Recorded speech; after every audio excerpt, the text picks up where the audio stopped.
just started a series of 4 sermons on what we call call narratives, or as Bratcher refers to, we talked about last week, the professor at Lone Point, the seminary, the Nazarene School. He called them commissioning the narratives. For the English teachers in the room, a narrative is a story about a person's life. And in this case, we're talking about God calling people in the normal story of their life. And you know, one of the things that has happened, and it's been interesting because I've had this idea for a series. It was actually written in my phone probably almost a year ago that I was going to add it for this year. And then come back and try to map it out and put it together on what I thought it was going to be. And it was just recently that I met with the education team here. One of the things they talked about was how many of us learned Bible stories, but that was it. And I don't mean to diminish that, but you know, like for today we're talking about Moses. Well, we know Moses was a little baby in a basket. He floated, and isn't it wonderful? You know, the daughter of Pharaohs they found him, and that's a great story. And then we know that Moses grew up, and he came out, and he parted the Red Sea. And we know that's true because of Moses, God sent Charlton Heston. Because without Moses, we would have never gotten him. We know that because otherwise we would have never known God parted the Red Sea. Because Charlton Heston did it. For those of you who are young and have no idea who that is, ask your parents or grandparents. It was one of the first Bible books. But these narratives, sometimes we look at Moses, we look at Gideon, we look at Jeremiah, and we go, oh, wow, I wonder what it's like to be like Moses. Well, I'm going to tell you to look at the person alongside of you and tell them you're Moses. Okay? Because that's who Moses is. He's you and me. Now, at this point, we see Moses, with all due respect to our Jewish brothers and sisters there, he was a man. And we're going to learn he was a man who had some issues. But God used him and called him anyway. So our ideas for these calls, these call narratives, are for us to understand that God is doing the same thing now as he did for Moses and Gideon and Jeremiah. These are real stories about real people. Moses wasn't some sainted individual with a halo over his head, and God looked around and goes, let me pick which halo am I going to call today? That was not the answer. That was not what was going on. And I think that is a little bit of the disservice. It is important to learn these stories in the Bible as kids. And when you're 5 years old, we can't get into the whole call narrative thing. I got that. But at what point in our lives should someone have told us that Moses was real? All right? That he wasn't some miracle. That what God did in Moses' life, God wants to do in every life. So during that introduction last Sunday, we talked about there were 5 basic components of a call or commission narrative. And that's according to Bratcher. But he also admits that other theologians, other experts, acknowledge that there are maybe more than 5. But we've narrowed it down to these 5. 1, God is going to confront a person. Usually you are confronted in a period of time where things are challenging. Maybe not going quite according to plan. Second is that a call will have a commission. In other words, God will call you and then he will tell you, this is what I want you to do.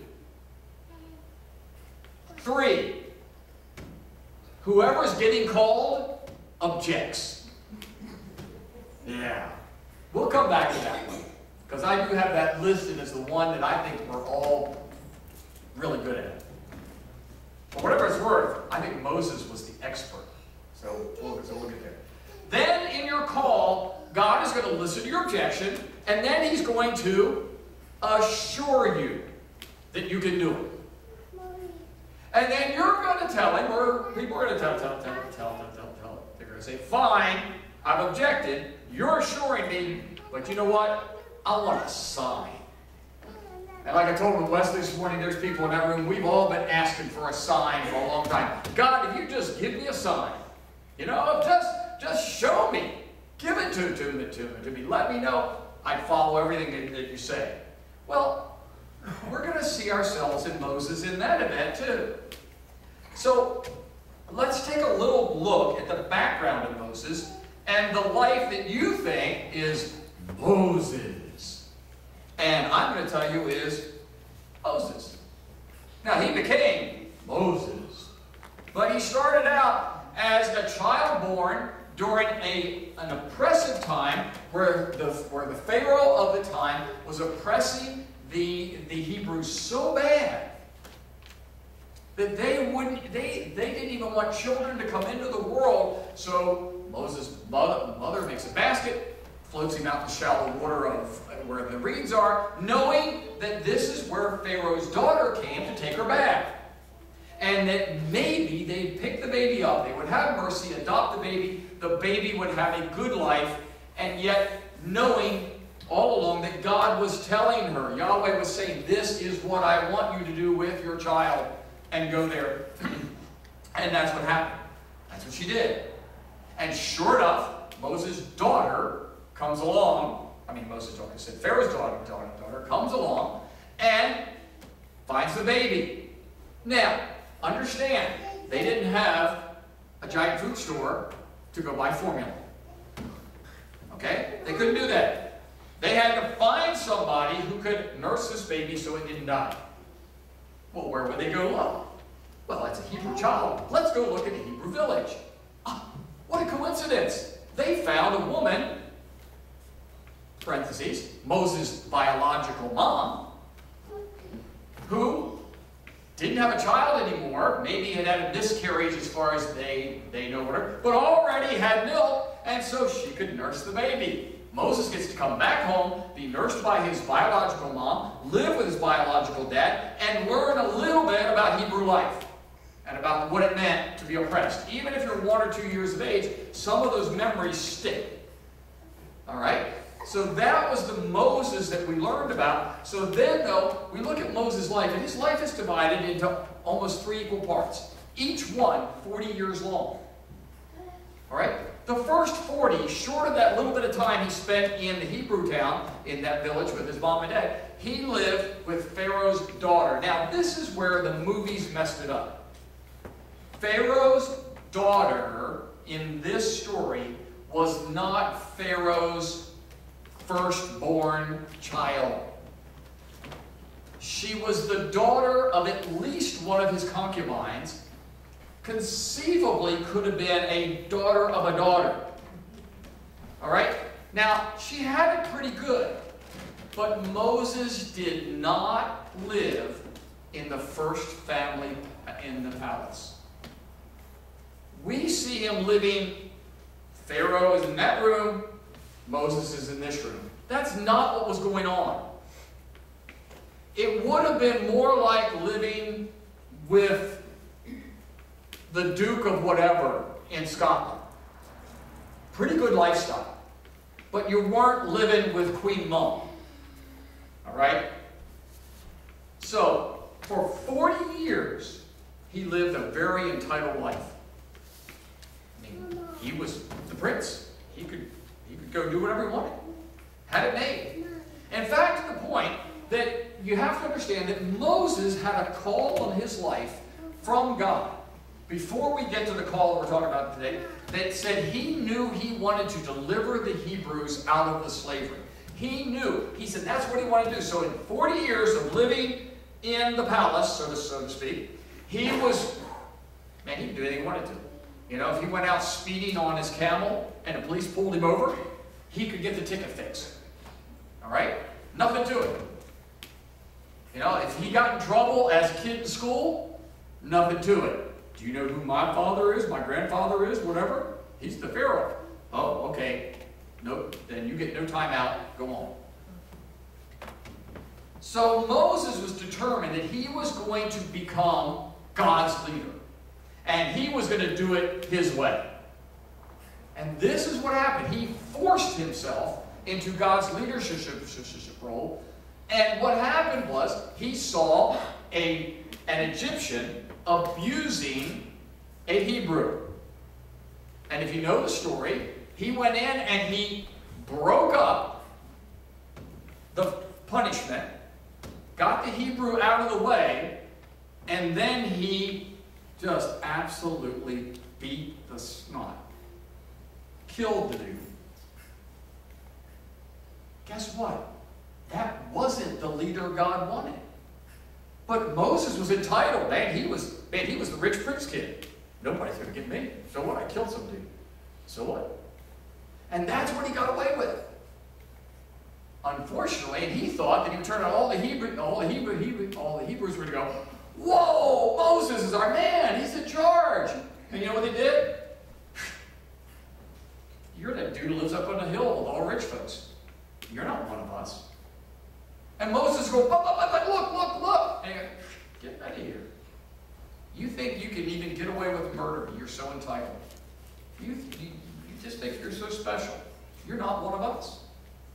So Moses takes off and he leaves because he has to go hide now, because now he feels like he is a murderer. He is this guy. He thought he was going to get away with this, and he thought he was going to be Superman in a cape, and it didn't work.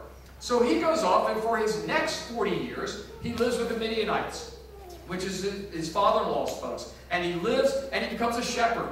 In other words, he kind of becomes the guy in the company, the son, the child, that has to go back and, the family owns catering company. Let's say you own Martin's West, and you own that. Well, you don't get to go right to the big office with a big chair. You got to go work cleaning rooms, cooking meals, washing dishes, selling, working your way up. Moses is learning the way. God's prepping him. The next 40 years. Now, for those of you who have trouble with math like I do, 40 plus 40 is 80.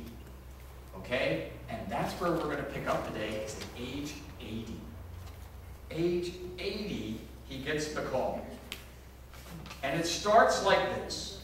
Now, Moses was tending the flock of Jethro's father-in-law, the priest of Midian, and he led the flock to the far side of the wilderness and came to Horeb, the mountain of God. There the angel of the Lord appeared to him in flames of fire from within a bush. Moses saw that the bush was on fire, but it didn't burn up. So Moses thought, I'll go over there and look at this strange sight. Why doesn't this bush burn up? So when the Lord saw that Moses had gone over to look, God called to him from the bush. Now listen to this. He said, Moses, Moses.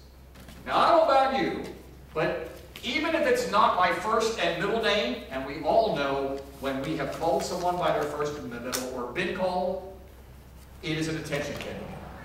Probably nothing good is going to follow. But even if we get called twice, if someone calls your name 2 times in a row, it means you better pay attention. And God says, Moses, Moses. Now what's happening here in this call, this beginning of the call, it hadn't started yet, God shows he's personal. You know, when people challenge us on, is our God personal, or is he way up on the mountains? Even the God of the Old Testament, not the Old Testament God, it's all one God. The God of the Old Testament says, Moses, Moses. And he knew that this was personal. And God knows us inside out.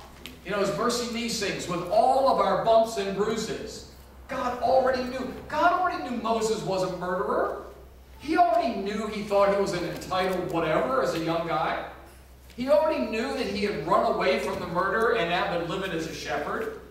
He already knew that. And he knew Moses was 80 years old. There were no surprises here. But he knew that Moses had a heart that wanted to deliver the Hebrews. And he knew that Moses' heart wanted to do it for Yahweh. But when it started out, his ego was kind of overshadowing that. And then Moses responds. here I am. Folks, this is the part that sometimes our call completely ends. We aren't looking to be called. We don't want to be called. We just want to go about life, just let it all go. That whole God thing, I got it, it's over there, but it gets messy when I get into that. Some people don't like me when I get into that. Some people expect me to stop behaving like some kind of raging maniac, like Moses. And they want me to change. But Moses was looking, and he says, here I am. He had no idea what was going to follow next, because I think he ends up sort of regretting it. And then he starts coming in closer, and God goes, do not come any closer. Take off your sandals, for the place where you are standing is holy ground. And then he said, I am the God of your father. I am the God of Abraham. I am the God of Isaac. I am the God of Jacob. Don't have any doubts. I'm God, okay? At this, Moses hid his face because he was afraid to look at God. Now understand, there are some great Hebrew information here. One, wherever the Ark of the Covenant, wherever God was holy ground. All right? Whether, God felt that was necessary or not, it's a whole other story. But it was holy ground. Moses was told to take off his shoes. It was traditional to remove your shoes in holy places. Islam still does. That comes out of the roots, whether they want to believe it or not, of the Old Testament. It was the way it was done. So this was not abnormal. The other was Moses hid his face. Why did he hide his face? Because the belief was that although Yahweh was the great and all-powerful God, that if you ever saw him, you would get to see God, it would be wonderful, but it would mean that you would die. And even at 80, Moses says, you may be God, and I'd like to see you, but if I see you, I die, and I'm not ready to die yet, because my people still need me. Right? So all of these fit. These in fact, Dr. Ralph Wilson says it this way. He said, God attracts Moses' attention with the flames, and now he calls him his voice from the burning bush. He calls Moses, and Moses answers. Then God informs him of his holiness and puts him in that position. Now we're at verse 7, and God confronts Moses. See, because Moses is ready to say to him, hey God, I'm here because my people, your people, are suffering. And God goes, he doesn't even let him speak. Doesn't even let him speak. The Lord says, I have indeed seen the misery of my people in Egypt. I've heard them crying out because of their slave drivers. I'm concerned about their suffering. I have come down to rescue them from the hand of the Egyptians, to bring them out of that land into a good and spacious land flowing with milk and honey. And now the cry of the Israelites has reached me, and I have seen the way the Egyptians are oppressing them. God acknowledges that there's a problem. He confronts him in the midst of a troublesome time. There's the confronting. He acknowledges it, takes him right off the bat. Moses, this isn't your gig. I already knew this. Okay? That's what's happening in our lives. In the midst of our trouble, and when we're in the ugly part of our life, or the too busy part, it doesn't have to be ugly. It could just be I'm crazy, busy, out of control, running the kids here, running the kids there, trying to get ready for final exams, if I'm a student, trying to do whatever these things are. And God will confront you, and you're going, not now. Not now, God. So then he goes on to verse 10, and then he commissions him. God tells Moses, or tells us, what he wants us to do. He looks at Moses and he says, so now go, I'm sending you to Pharaoh to bring my people, the Israelites, out of Egypt. Said, have you heard a commission? At some point in your life, has God told you to go do something? Now, whether or not you responded to it is another story, but I'm just asking. And if he hadn't, have you ever been even hoping that God did? Because if you weren't, you're going to miss it. But Moses said to God, who am I that I should go to Pharaoh? Because here we are at the objection part. Everybody like? Moses says, one, who am I to go to bring the Israelites out of Egypt? I'm just Moses. Who am I? So God then follows, and we get assurance immediately.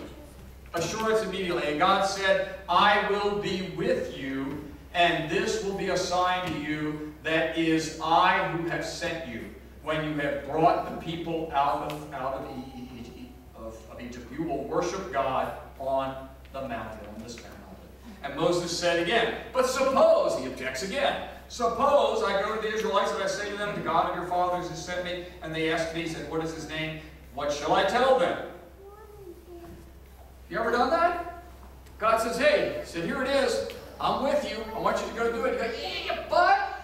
And then he gives you an answer, and you go, okay, but what if I do that? And that's what Moses does. He does it again. And then so God looks at him and he says, I am who I am. And you go, wow, that doesn't make any sense. We've talked about that in the past. The whole phrase of Yahweh is mixed gender, mixed everything. It's not neutered. It's not any. It is completely all-inclusive. The words in English, I am who I am. I am whatever I can be, whatever I want to be, whatever I am. I am who I am.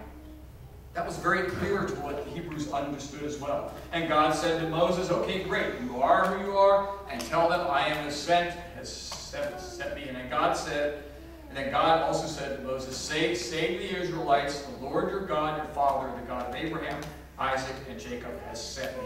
This is my name forever, the name you shall call me from generation to generation. Well, now Moses goes, yeah, but again, I need a sign. Ever said that? I need a sign. So I just recently went through that. Just this time a week ago, I was still looking for a sign. Because there was a possibility that I was going to get transferred. And I needed a sign on what my answer was supposed to be. And I saw a couple of signs. I thought. And I kept thinking, yeah, but that's not really what I want to do. Is that what God wants? And so I look at those signs, and for writing as I knew this was coming and talking about Moses, and he says, here I am, this is it. What, do not listen, he says, Moses said, what if they do not believe me or listen to me and say, the Lord didn't appear to you? And the Lord said to him, what's that in your hand? He goes, it's my staff, I'm a shepherd. Duh. You know, and God says, throw it on the ground. So he threw it on the ground. What happened? Turned into a snake.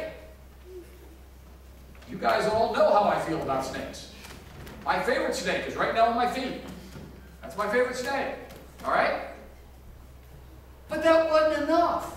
Moses was still kind of like, whatever. And God says, grab it by the tail. Well, at this point, I don't know if I'm Moses. I think I'm checking out. But Moses reached down, grabs the tail, and when he does, what happens? It turns back into a stick. But even that wasn't good enough. He went on and questioned again and got another sign. Isn't that what we do? God gives us a sign and we go, yeah, but you know, I wanted a sign like Billy Graham got. You know? So I want the sign that came with fireworks and lightning bolts that says, or I want the sign that Moses got. I want you to turn my staff, oh, that's right, I don't have one, into a snake. But, well, do something cool like that, God. And God's saying, I've given you a sign. I've told you. Moses was a man of limited gifts and limited the talents. Just like we are men, women, and children of many limits and gifts. But are we like Moses looking to serve God? Is that what drives us? We say, Lord, I wish you'd use me. I don't know what it is you're calling me to do, but there's things that I feel like I can help with. I can do this in my school, or I can do this in my neighborhood. I can do this in my church. You know, I'm just looking to do God's will. Or are we like Moses, objecting no matter what assurances that we have? And you go, yeah, but I haven't gotten any. Philippians 4:13. You want assurance? Here it is. I can't think of anything greater. In Christ, I can do all things. I'm not saying I don't object. I said, I object. I want signs. I mean, this time a week ago, I probably had a heart rate of 150. And all of this is going on, and yet in Christ, I can do all things. There's the assurance. Do we ignore the signs of God, or do we, like Moses, simply keep asking for another sign? Oh, I saw the sign, but I want a better one. You know, I want a bigger one. Or, yeah, I saw the sign, but no, I don't want to see it. Then we generate the anger of God. Not the anger of punishment, but the anger of frustration. It's like, for crying out loud, Rick, what's going on? Come on. I've given you everything. Whereas my daddy says, I buy you books, and all you do is eat the covers. If you have not already heard a call from God, then I challenge you this week to reread the story. To reread the story all during the week and pray about what God is calling you to do. Now, some of you believe that you've heard the call, and maybe you just haven't responded yet. And I challenge you to reread it as well. To challenge God as Moses did. You've heard me say 100 times, I believe you should challenge God. The more you challenge God, the more God will show you. The more Moses challenged God, the more he showed. And finally, maybe you're the person who's heard the call. Maybe you heard the call a long time ago. Maybe you think that you answered it. I want to challenge you to reread the story all week long and pray over it. Because you know what? Sometimes we like the first call and we don't want to leave. We want to stay teacher. We don't want to be preacher. And sometimes we want to be preacher in this place. And sometimes God reminds us that we might end up being preacher someplace else. Not this year. But sometimes we need to reread and study and listen again to see if God has changed our call. Because there are always new opportunities. We are older. We are wiser. We have different life experiences, and God will use them where they are. And the Church of Jesus Christ depends on us answering and hearing that call. As you're able, let's stand and join together, singing our next song.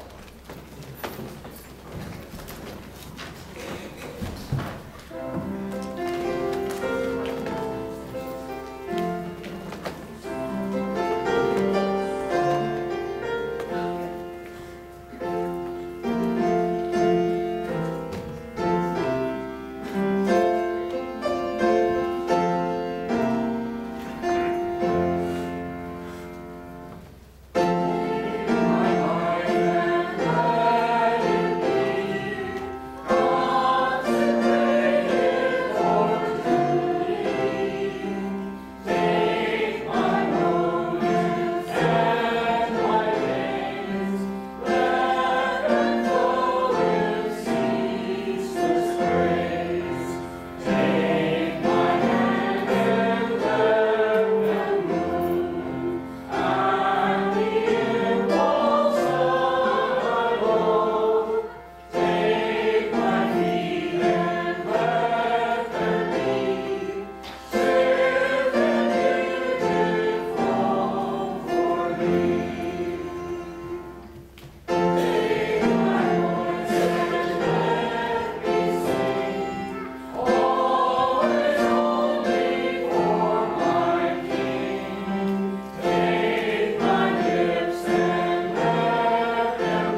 go and make disciples. Go into the world knowing that there's a call.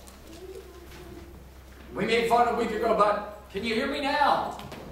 The little Verizon guy. Can you hear me now? And God says that each and every time. Can you almost hear God saying that to Moses? Can you hear me now? I've given you assurance. Can you hear me now? I've called you with a commission. Can we hear him now? He has called us. He has confronted us.